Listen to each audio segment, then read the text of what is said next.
Página 70. La vida contra la muerte, Norman Oliver Brown, 1959. El significado psicoanalítico de la historia. Segunda parte. Eros.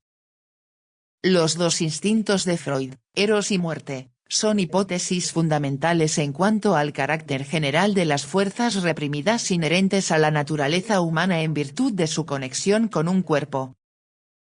Aunque reprimidas y no reconocidas, estas son las energías que crean la cultura humana, y reconocer su existencia es reinterpretar la cultura humana. La cultura humana se reconecta entonces con el cuerpo humano.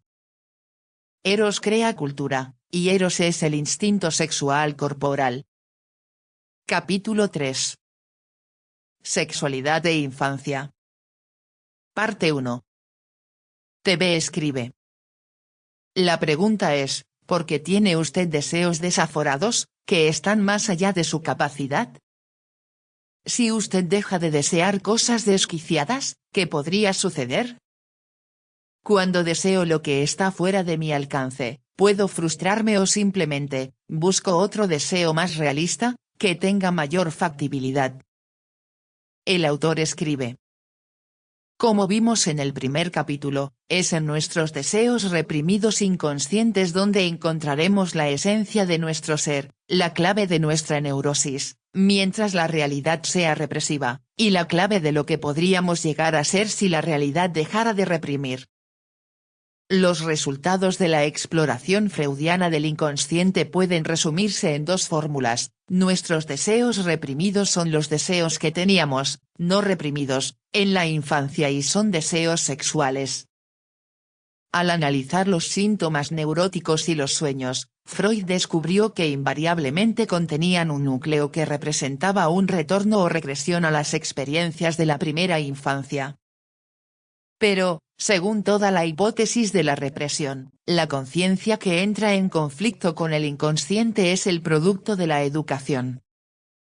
De ello se deduce que los niños son, en cierto sentido, no reprimidos. O, para decirlo de otra manera, en el niño, lo consciente y lo inconsciente aún no están separados. Por lo tanto, era natural inferir que el adulto, al huir de la realidad represiva en los sueños y las neurosis, regresa a su propia infancia porque representa un periodo de días más felices antes de que tuviera lugar la represión. Además, Freud descubrió que el análisis de los síntomas neuróticos invariablemente conducía no solo a la infancia del paciente, sino también a su vida sexual. El síntoma no es meramente un sustituto de un placer negado por la realidad, sino más específicamente un sustituto de la satisfacción sexual negada por la realidad. Pero los deseos sexuales reprimidos cuya presencia se indicaba eran en su mayoría del tipo denominado anormal o perverso.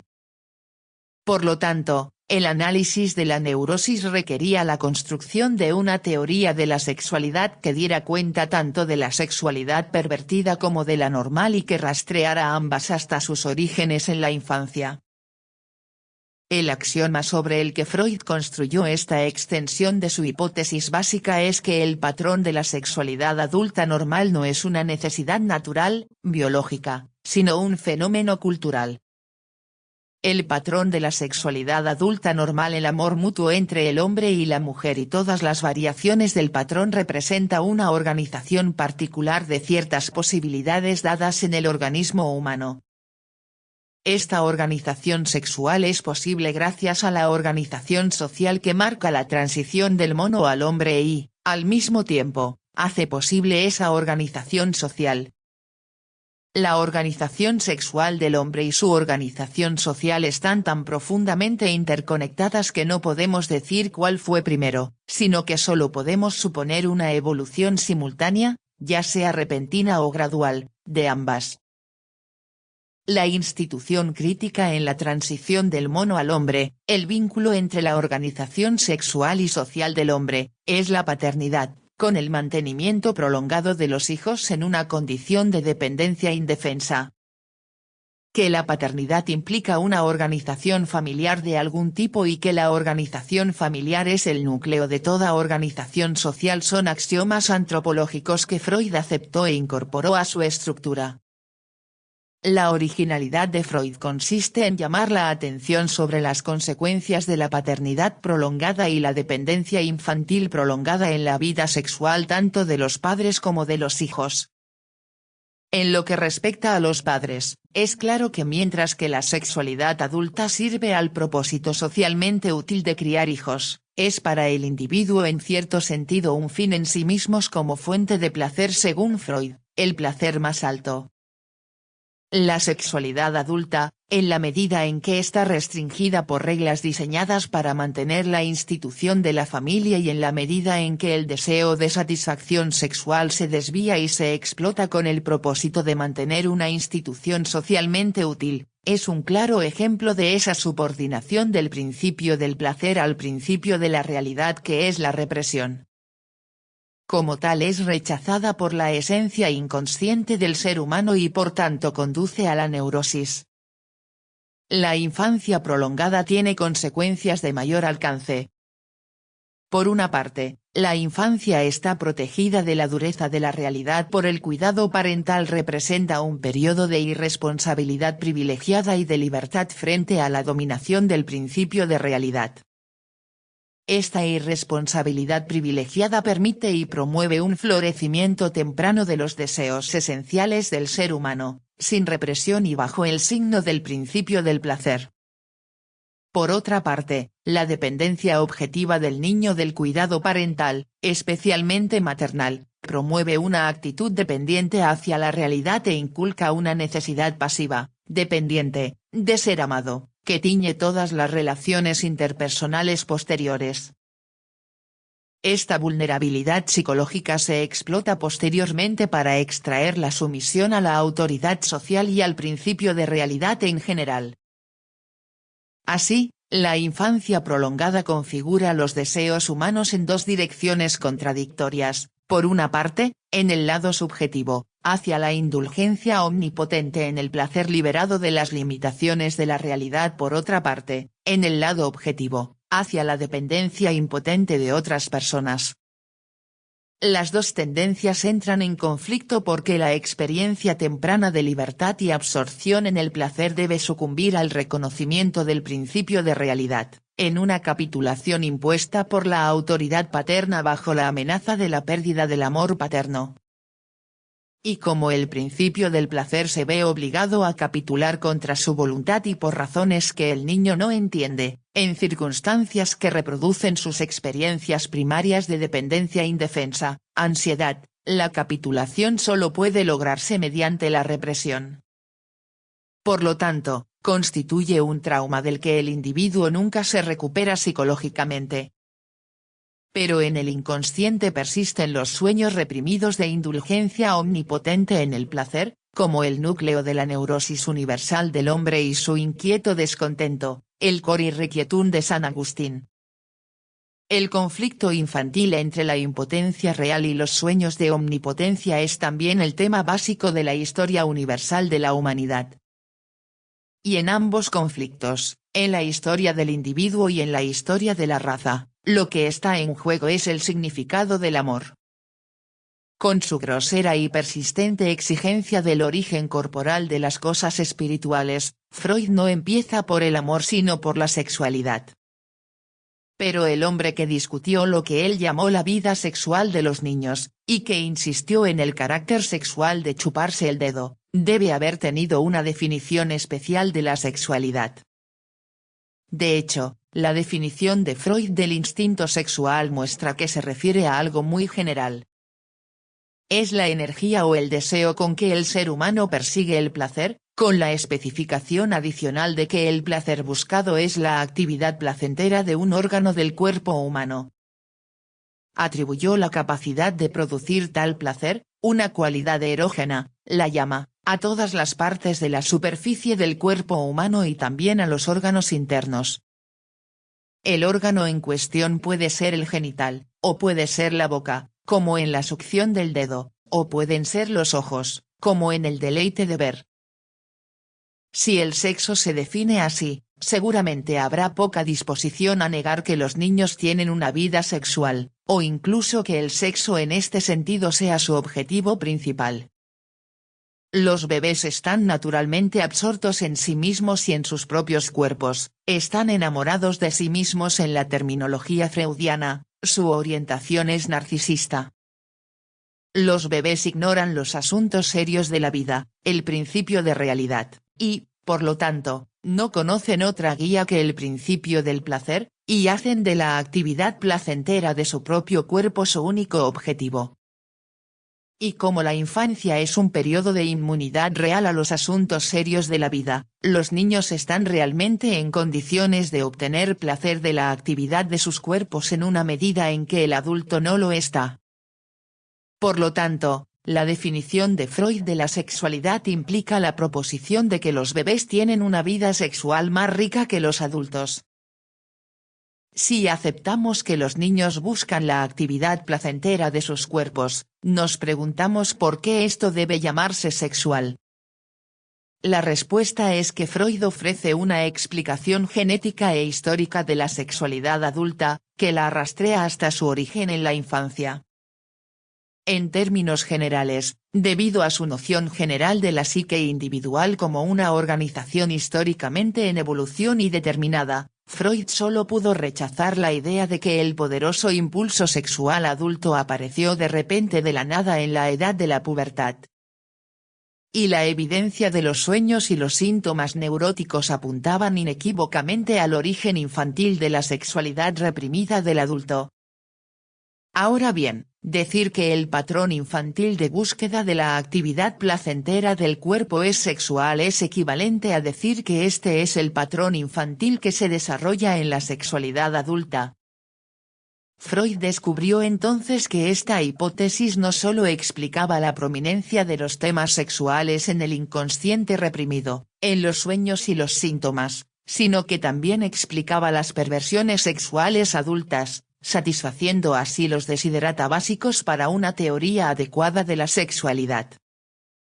Si la sexualidad adulta normal es un patrón que surgió del deleite infantil en la actividad placentera de todas las partes del cuerpo humano, entonces lo que originalmente era una capacidad mucho más amplia para el placer en el cuerpo se ha reducido en su alcance, se ha concentrado en un órgano particular, los genitales, y se ha subordinado a un objetivo que no se deriva del principio del placer sino del principio de realidad, a saber, la propagación, en la terminología freudiana, la función genital. Entonces, el patrón de la sexualidad adulta normal, en la terminología de Freud, la organización genital, es una tiranía de un componente de la sexualidad infantil, una tiranía que suprime algunos de los otros componentes por completo y subordina el resto a sí misma. Veremos más adelante que la organización genital no está construida por el instinto sexual sino por el instinto de muerte. Pero el patrón de la sexualidad adulta normal puede existir solo con la condición de que el patrón descartado de la sexualidad infantil continúe existiendo junto con él, y en conflicto con él, en el inconsciente reprimido. Los elementos descartados de la sexualidad infantil son, a juzgar por el patrón de la sexualidad adulta normal, perversos. Las perversiones sexuales adultas, como la sexualidad adulta normal, son tiranías bien organizadas, también representan una concentración exagerada en una de las muchas potencialidades eróticas presentes en el cuerpo humano, que se exploran activamente en la infancia. La forma de esta tiranía, así como la estrecha conexión entre la sexualidad normal y la pervertida, se ilustra por el hecho de que varias actividades eróticas, que se llaman perversiones y se realizan como sustitutos del acto sexual normal, se llaman legítimas y se subordinan como preliminares al objetivo sexual normal. Los niños, por otro lado, exploran de manera indiscriminada y anárquica todas las potencialidades eróticas del cuerpo humano. En términos freudianos, los niños son polimorfamente perversos. Pero si la sexualidad infantil, juzgada según el patrón de la sexualidad adulta normal, es perversa, por la misma razón la sexualidad adulta normal, juzgada según el patrón de la sexualidad infantil, es una restricción antinatural de las potencialidades eróticas del cuerpo humano. La noción de Freud de la sexualidad adulta normal, organización genital, como una tiranía antinatural es tan contraria a nuestra forma habitual de pensar que necesita ser elaborada. Generalmente pensamos en el patrón de la sexualidad adulta normal como algo dado por la naturaleza, como una necesidad biológica. En otras palabras, aceptamos la subordinación de la actividad sexual al propósito de la reproducción como un estado natural de las cosas. ¿En qué sentido, entonces, Freud la llama antinatural? No es la subordinación a la función reproductiva característica de la sexualidad donde quiera que aparezca, no solo en los seres humanos sino también en los animales e incluso en las plantas. Los animales adultos parecen tener lo que Freud llama organización genital. ¿Dirá Freud que en su caso la organización genital es una tiranía antinatural? Estas objeciones nos llevan al problema de raíz de la distinción entre hombres y animales. El psicoanálisis debe sostener que existe una distinción cualitativa entre hombres y animales, pero la distinción se basa en lo que quizás sea solo un fenómeno cuantitativo, a saber, la peculiar prolongación de la infancia en la especie humana. En el caso del hombre, la prolongación de la infancia y el aplazamiento de la pubertad otorgan a la sexualidad infantil un periodo más largo para madurar, y al mismo tiempo el cuidado parental la protege del principio de realidad. En estas condiciones, la sexualidad infantil alcanza un florecimiento pleno que no puede tener paralelo en otras especies animales. De ahí que haya un conflicto en la vida sexual del hombre, como no lo hay en otros animales. En el hombre, la sexualidad infantil está reprimida y nunca se supera la represión, y, en consecuencia, la neurosis, distingue al hombre de los demás animales. El resultado es que la organización genital es una tiranía en el hombre porque su peculiar infancia lo ha dejado con una lealtad de por vida, es decir, fijación, al patrón de la sexualidad infantil. Así, la teoría de Freud sobre la sexualidad infantil es una parte esencial de su teoría de la neurosis, de modo que coloca este concepto en el mismo nivel de importancia que su concepto de represión e inconsciente, y dice que el psicoanálisis se sostiene o cae según la expansión de la idea de la función sexual en oposición a la más estrecha de una función genital. El valor terapéutico del concepto de sexualidad infantil como una ayuda en el tratamiento psiquiátrico de aquellos individuos cuya neurosis ha llegado al punto de incapacitarlos para la vida práctica no es el tema aquí. Lo que importa es el torrente de luz que el concepto de sexualidad infantil arroja sobre la neurosis universal de la humanidad y sobre su naturaleza y destino últimos. En la teoría de Freud sobre la sexualidad infantil hay, en primer lugar, una crítica de la función genital y un rechazo implícito de las relaciones genitales, el amor libre y el orgasmo como solución al problema sexual. No solo hay una crítica implícita a D. H. Lawrence en este sentido, se hace una crítica implícita a los seguidores superficiales de Freud, e incluso a algunos de sus grandes autores, Abraham, Reich, Fenichel, que han idealizado el carácter genital como una salida a la neurosis humana. Fenichel dice, la capacidad de obtener satisfacción plena a través del orgasmo genital hace posible la regulación fisiológica de la sexualidad y pone fin así al estancamiento de las energías instintivas, con sus lamentables efectos sobre la conducta de la persona. Esta apariencia de encontrar la solución a los problemas del mundo en los genitales ha contribuido mucho a desacreditar el psicoanálisis. La humanidad, por su historia y por su experiencia personal, lo sabe mejor. Cuán peligrosas son las trampas que se encuentran a ambos lados del camino psicoanalítico se puede ver en la triste carrera de Wilhelm Reich. Hombre con una aguda percepción de las implicaciones sociológicas del psicoanálisis, naufragó en la teoría de la sexualidad infantil, como hacen los neofreudianos, y terminó en una glorificación del orgasmo como la solución a todas las dolencias sociales y corporales. Freud ve en su teoría anterior un conflicto entre el principio del placer y el principio de realidad en su teoría posterior, entre Eros y la muerte en el acto genital mismo. Distingue entre placer previo y placer final en el acto sexual. El placer previo es el juego preliminar con todas las partes del cuerpo y representa una perpetuación del juego perverso puro y polimorfo de la sexualidad infantil. El placer final en el orgasmo es puramente genital y postpuberal. Desde el punto de vista freudiano, la subordinación del placer previo al placer final en el acto sexual es un compromiso que oculta un conflicto entre el deseo del niño inmortal en nosotros por el juego polimorfo puro y el principio de realidad que nos impone la organización genital. Este conflicto explica el hecho de que si bien no es cierto, como decía el padre de la Iglesia, que el postcoitum omne animal triste, si lo es en el caso del animal humano, el niño inmortal que hay en nosotros se ve frustrado, incluso en el acto sexual, por la tiranía de la organización genital. De ahí que el intento de derrocar la organización genital en ciertas prácticas del misticismo sea capaz, como decía Freud, de captar ciertas relaciones en las capas más profundas del yo y del ello que de otro modo serían inaccesibles. La secta cristiana herética conocida como adanitas, que buscaba recuperar en esta vida el erotismo inocente de Adán antes de la caída, practicaba el coito reservatus, el coito sin orgasmo, es decir, puro placer previo. Si hubiera sabido psicoanálisis, Nedam no estaría tan desconcertado de que en el misticismo taoísta el coito reservatus se haya considerado tan valioso para la salud mental.